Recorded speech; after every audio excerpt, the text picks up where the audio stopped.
During a battlefield rest, a soldier spotted a glimmer of light in the empty field across from him. Alert and cautious, he walked over to investigate. When he picked it up, he discovered it was just a photograph of a beautiful girl. Thinking it might have been accidentally dropped by a fellow soldier, he casually slipped the photo into his pocket. The very next second, a shell landed with pinpoint accuracy exactly where he had just been standing. The massive impact knocked him unconscious instantly. When Logan regained consciousness, he was told that all 3 of his comrades had perished. He was the sole survivor. The coroner found this in your saw pouch. I saw you pick it up. Looks like it saved you. It was that same photograph, with "Keep Safe" written on the back. His fellow soldiers believed Logan had a guardian angel watching over him, but the photo didn't belong to Logan. On the battlefield, blessings from family were especially precious, so Logan decided to return it to its rightful owner, though he had absolutely no clues to go on. 8 whole months passed, and the photograph remained with Logan. His comrades were convinced that Logan would eventually meet the girl in the photo, and when that day came, he'd have to thank her in person. Without this lucky charm, he would have died on the battlefield long ago. Logan owed her his life. Little did they know his comrades' words would prove prophetic. The next second, another shell came flying in. At such close range, Logan miraculously survived once again. Of all the soldiers who had served together, only Logan made it home safely. Perhaps the photograph truly possessed some kind of magic. The peaceful small town was far removed from the carnage of war. But this didn't help Logan return to a normal life. He suffered from severe post-traumatic stress disorder. Any sound resembling gunfire or sudden loud noises would make Logan instantly tense up. His sister had to send the children outside to play. The next day, 2 defiant nephews came to wake Logan up. They had planned to pull some pranks on him, but the startled Logan leaped up and grabbed his nephew by the throat. His sister walked in on this scene, leaving both parties speechless. Logan couldn't understand why he was the only one who survived when so many others had died. It seemed like fate had intervened. Logan pulled out the photograph once more and discovered the lighthouse was located in Louisiana. He said goodbye to his sister and decided to set out to find where he belonged. Man and dog embarked on this spontaneous journey together. During the trip, Logan didn't use any transportation. From dawn to dusk, he chose to walk the entire way. When hungry, he'd build a fire and cook. When tired, he'd rest against Zeus. The long trek gradually helped Logan adjust to peaceful life, and his PTSD eventually disappeared completely. After what felt like forever, Logan finally spotted the white lighthouse. He continued showing the photograph around, asking questions. Finally, at a local bar, he learned the woman's name was Beth, and she ran a pet hotel just outside of town. Logan rushed over without delay. Beth, emerging from the sunlight, was even more beautiful and captivating than in the photograph, leaving Logan completely speechless. But every time he tried to speak, he was interrupted by phone calls. Beth's pet hotel was incredibly busy, and with employees having recently quit, even Beth's elderly grandmother had to pitch in. Seeing no opportunity to get a word in, Logan decided to pull out the photograph to explain his purpose. Instead, he accidentally grabbed an advertising flyer first, making Beth think Logan was there to apply for a job. She immediately handed him an application form. But when Logan mentioned he was a retired Marine who had walked 1,500 kilometers to get there, Beth hesitated.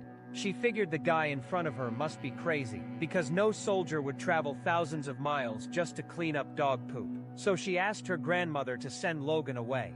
Logan explained that his previous work had been filled with violence, and now he just wanted a peaceful life. Plus, he had extensive experience training dogs. Eventually, grandmother hired Logan, and he rented an old house nearby. He planned to stay and work first, then reveal the truth when the time was right, because he didn't know how to explain the photograph's magic on the battlefield. Maybe it was all just his imagination, or wishful thinking. Thanks to his previous experience and Logan's hard work ethic, he completed a full day's work in very little time. With nothing else to do, he fixed the dog kennel's roof beams and a long-abandoned tractor. He also cleared all the junk from the yard. Grandmother immediately took a liking to this young man. Beth's son Ben was equally interested in him. Being shy, Ben always practiced violin alone, but every time Logan caught him playing, he'd offer generous praise. This gave Ben incredible confidence. Logan also played piano, and their relationship quickly grew closer. Only Beth remained lukewarm toward Logan, because she noticed he always liked to stare directly at her. This kind of gaze made her uncomfortable. Little did she know that every time Logan saw her, his war-torn soul found peace. One day, a police car suddenly pulled into the yard, followed by a man who swaggered inside. The moment he saw Logan, he looked extremely surprised, and immediately pushed him aside to check his ID. It turned out the man was Beth's ex-husband. He was a notorious bully of a police officer, and with his father being a high-ranking judge in Louisiana, he wielded considerable power and influence. After the divorce, the ex-husband lived it up, while continuing to torment Beth. He used Ben's custody as leverage, keeping Beth trapped in this small town. Whenever there were events, he'd bring Beth along to satisfy his twisted need for control. Beth wanted to fight back but felt helpless. She was afraid of losing Ben, so naturally she didn't dare get involved with other men. But that evening at dinner, Ben ignored Beth's attempts to stop him, and invited Logan to stay for dinner. After the meal, they played chess together, and then Ben performed magic tricks for Logan. This left Beth amazed, because Ben had always been timid and shy around strangers, yet tonight he was so lively and outgoing. She gradually began to warm up to Logan too. As Logan was leaving, he stammered, trying to bring up the photograph, but didn't know how to start. After all, it sounded like a fairy tale no matter how you told it. It's all right. Another time, maybe. After all, I'm not going anywhere. But the next day, everything changed. It was the anniversary of Beth's brother's death. Usually calm and gentle, Beth came home and suddenly erupted in rage. She frantically destroyed the flowers and plants she normally cared for so tenderly with scissors, and even tried to push down the fence. Seeing this, Logan immediately rushed forward and held Beth in his arms. Beth sobbed helplessly. It turned out Beth's brother had also served in the Marines, but he'd been killed in action a year ago. However, his superiors provided no explanation for his death, and the investigation had been dragging on with no progress. Some even said her brother had been killed by friendly fire. Her brother's death was senseless and meaningless, which Beth simply couldn't accept. She loved her brother dearly. The scene of them hiding storybooks and wall cracks seemed to play out before her eyes like it was yesterday. Thinking of this, Beth finally smiled again. You got a great laugh, you know that? I wish I could hear it more. Why didn't you try telling me a joke? Because you're gonna have to get a few beers in me before I start telling you jokes. It's okay. After that, Logan became completely integrated into Beth's family. The dog kennel was managed perfectly. Logan and Ben's relationship grew stronger and stronger. They seemed like a real family, filled with laughter every day. In a daze, Beth even had the illusion that Logan was Ben's real father. But soon Beth was pulled back to reality, because the ex-husband had an event where his superiors needed him to bring his son, so he took Ben away without a word. But when they returned, Ben had been hit by a baseball, and his nose was bleeding profusely. When Beth tried to ask what happened, the ex-husband acted impatient and turned to leave.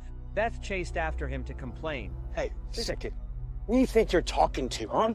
Keith, calm down. No, you calm down. Now, let me tell you something. That's my son in there, too, you know. And I can take that boy anytime I want. You got that? Let go of my arm. Let go of my arm. What's the matter?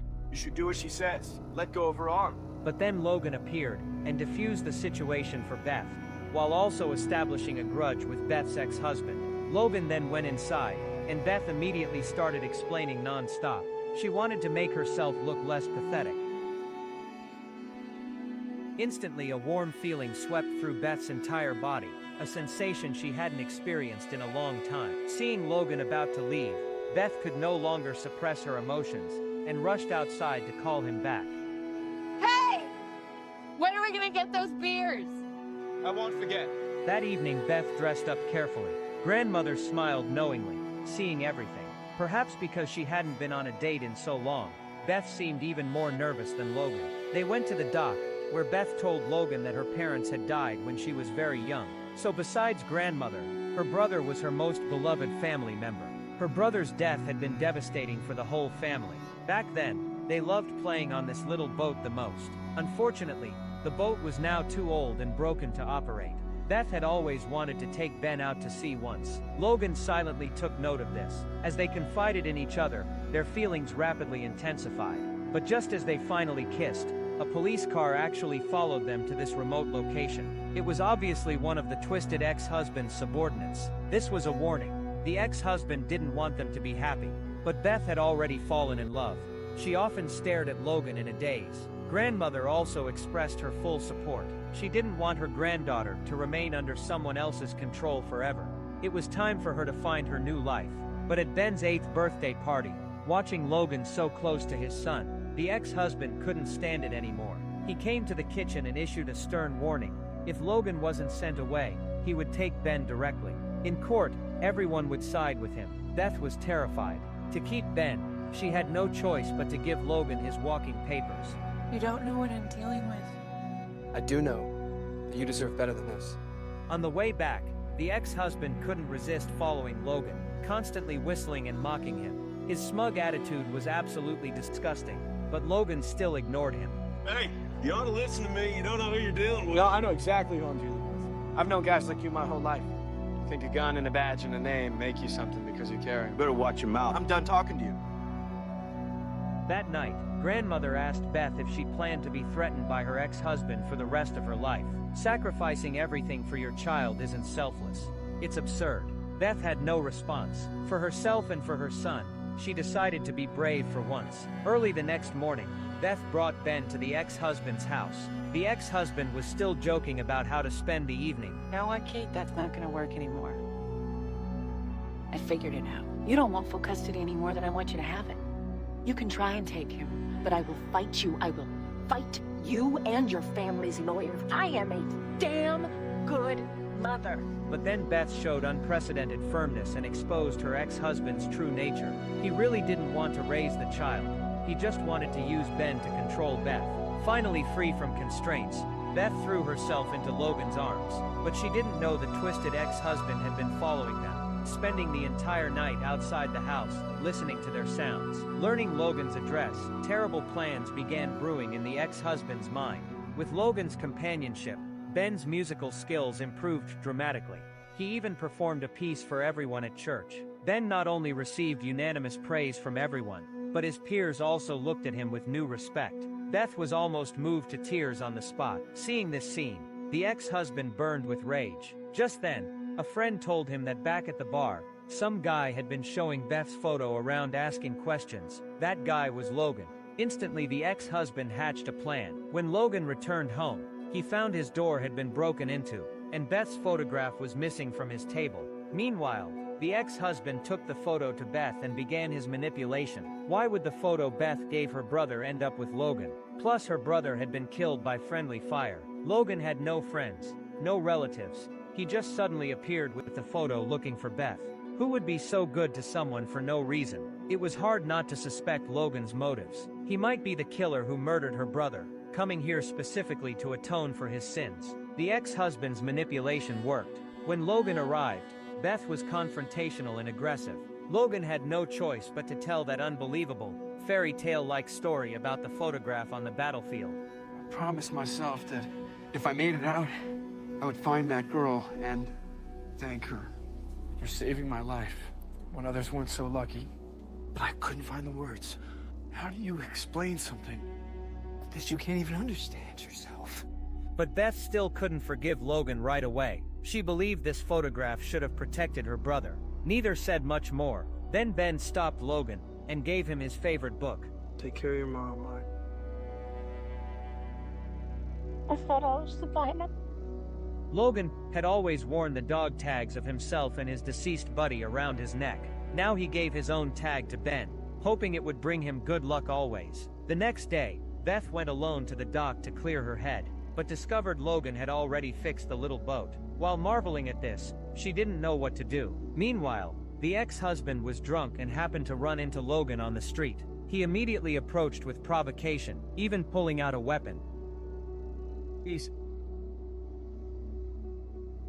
But this was no challenge for the well-trained Logan. He quickly disarmed the gun and dismantled it, preventing a scene. The ex-husband, who had never been humiliated like this, couldn't take it anymore. After meeting with his father, he left behind his police badge. His father sensed something terrible was about to happen. Outside, rain poured down relentlessly. Grandmother and Beth argued at home. Grandmother believed Logan finding the photograph was destiny, something that couldn't be changed. So, you're saying Drake died so that Logan could live? No. Well, sweetheart, it's not Logan's fault that he's apart. At that moment, Logan was packing at home when he unexpectedly found a photo of the brother in Ben's book. He immediately recognized the man in the photo as the sergeant from that night. Beth's brother had died saving his comrades. He was a true hero. Logan decided to tell Beth the truth before leaving. Meanwhile, the ex-husband braved the storm to reach Beth. Seeing Logan wasn't there, he began begging Beth to get back together, but Beth absolutely refused. The ex-husband instantly turned nasty, shouting that he would take Ben away. Ben immediately ran outside, with the ex-husband and Beth chasing after him. Though Logan didn't know what was happening, he could tell from grandmother's eyes that he should follow. In his panic, Ben ran onto a wooden bridge, but the torrential rain caused the bridge's ropes to snap. Although the ex-husband grabbed one end tightly, Ben was still falling. Suddenly the tree supporting the bridge collapsed, crushing the ex-husband's leg. The icy river water combined with the impact left the ex-husband feeling like death, but he still endured the excruciating pain and swam to Ben despite the danger. When Logan finally arrived, the ex-husband's leg was cramping, so he told Logan to save Ben first and then come back for him. But before Logan could turn back, the small wooden house above the ex-husband came crashing down, burying everything in the river. Though the ex-husband's motives were impure, he ultimately gave everything he had. There's never absolute right and wrong in this world. Afterward, Logan told Beth the truth about her brother, then left. He planned to leave this place and continue his journey. At the end of the story, under a romantic golden sunset, Beth called out to Logan after all. Some say the movie's plot is cliched, but sometimes you have to admit the power of fate and destiny. Is there something or someone that, when you encounter them, quietly changes everything? You know, the smallest thing can change your life. In the blink of an eye, something happens by chance, when you least expect it. It sets you on a course that you never planned, into a future you never imagined. Where will it take you? That's the journey of our lives.